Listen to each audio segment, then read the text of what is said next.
శంకర్ ఎర్రబాలెం. అయితే 3 ఎకరాలు కూడా ఒక సిఆర్డే ప్లాన్లో ఒక చేనికి అయితే రోడ్డు లేదు సార్. ఇప్పుడు కావాలని చెప్పి ఆ రోడ్డు లేని దానికి కూడా రోడ్డు పెట్టేసి నాకు రెండు నోటీసులు ఇచ్చారు సార్. ఎల్పిఎస్ ఒకటి ఇచ్చారు, ట్రంక్ అండ్ ఇన్ఫ్రాస్ట్రక్చర్ ఓ నోటీస్ ఇచ్చారు సార్. 3 ఎకరాలు రోడ్డు కింద పెట్టేశారు సార్.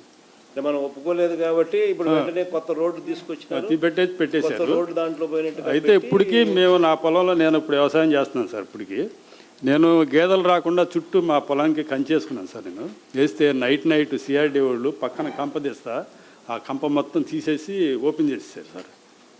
ఇక నేను ఇప్పుడు పైర్లు దాంట్లో మళ్ళీ పైరేయటానికి లేకుండా నన్ను డిస్టర్బ్ చేసేసారు సార్.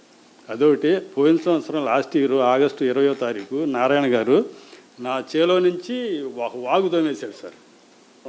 నీళ్లు ఫ్లడ్ వచ్చినప్పుడు అప్పుడు ఫ్లడ్ వచ్చి మొత్తం మునిగిపోయింది చూడండి అన్న. ఫ్లడ్ వచ్చి మునిగిపోయినప్పుడు లాస్ట్ ఇయర్ ఆగస్టు 20వ తారీఖు సార్. అది మొత్తం వాగులాగా తోమేసేసి మట్టి అటు ఇటు పోసేసేసాడు సార్. వాగులాగా వేసేసాడు చేను మొత్తం.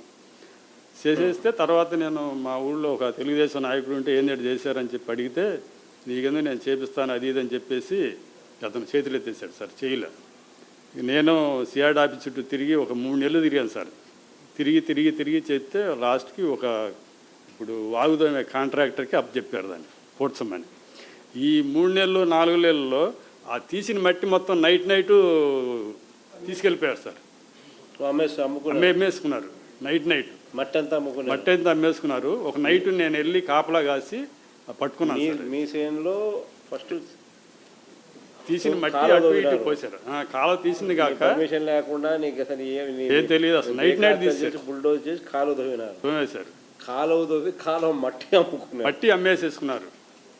అయితే మళ్ళీ నైట్ వెళ్ళి నేను పట్టుకున్నాను సార్. నా 2 లారీలను ఒక పెద్ద ప్రొక్లేనరు పట్టుకుని పోలీస్ కేసు పెట్టి లోపల ఇప్పించాను సార్.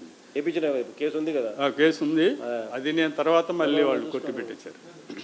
అదే చేశారు సార్. ఏ విధంగా ఇప్పుడు మాఫియా సామ్రాజ్యం జరుగుతుంది సార్. ఇక్కడ అంతా ఈవెన్ వాళ్ళ పొలంలో మొత్తం రోడ్లు చూపించేశారు సార్. మా ఊళ్ళో ఉన్న పొలం ఇవ్వని వాళ్ళు ఎవరైతే ఉన్నారో ప్రతి ఒక్క చేనికి రోడ్డు చూపించేశారు. రోడ్డు చూపించేసి అక్విజిషన్ నోటీసులు ఇచ్చేశారు సార్. ఎవడైతే ఇవ్వడం లేదో వాళ్ళందరికీ ఇచ్చేసారు. రోడ్డు వేసేసి కొత్తగా ఇచ్చేశారు. ఇప్పుడు పూలింగ్ ఇచ్చాం సార్. ఇచ్చినా కానీ ఇప్పుడు వాడు వచ్చే 1200 గజాలు 1250 గజాలు ఇస్తున్నారు కదా సార్. ఆ ప్లాట్ తీసుకుని ఆ ప్లాట్లో నాకేమన్నా పంట పనికి వచ్చిందా సార్? అది ఏం చేయాలి నేను? మా పిల్లల భవిష్యత్తు ఏంటి, మా భవిష్యత్తు ఏంటి? ఆ ప్లాట్ తీసుకున్నా కానీ దాన్ని అమ్ముకోవాలి. అమ్ముకుని అమ్మేసుకున్న తర్వాత నాకు ఇంక అక్కడ ఏం పని ఉంటుంది సార్? నాకేం భవిష్యత్తు ఏముంటుంది అక్కడ? అక్కడి నుంచి నేను వెళ్ళిపోవాలి, వేరే చోటుకి వెళ్ళిపోవాలి. ఇక్కడ రాజధానిలో జరిగే సిచ్యువేషన్ కూడా అదేం సార్. ఇప్పుడు ఏంటంటే ఇప్పుడు ప్లాట్ ఇస్తాడు, ప్లాటు అమ్ముకుంటాం. అమ్ముకున్న తర్వాత మనకి అక్కడ పనే ఉంటుంది సార్. మన భవిష్యత్తు ఏముంది? మన భవిష్యత్తు ఎత్తుకొని మళ్ళీ వేరే ఊరికి వెళ్ళిపోవాలి. ఈ రాజధానిలో చివరికి జరిగేది ఏంటంటే ఆ గవర్నమెంట్ ఉంటే మాత్రం చివరికి రాజధానిలో పేదలు అనేవాళ్ళు ఎవరు ఉండరు, మొత్తం వెళ్ళిపోవాల్సింది సార్. ఆ ప్లాట్లు కూడా కొనేది కూడా వాళ్లే సార్.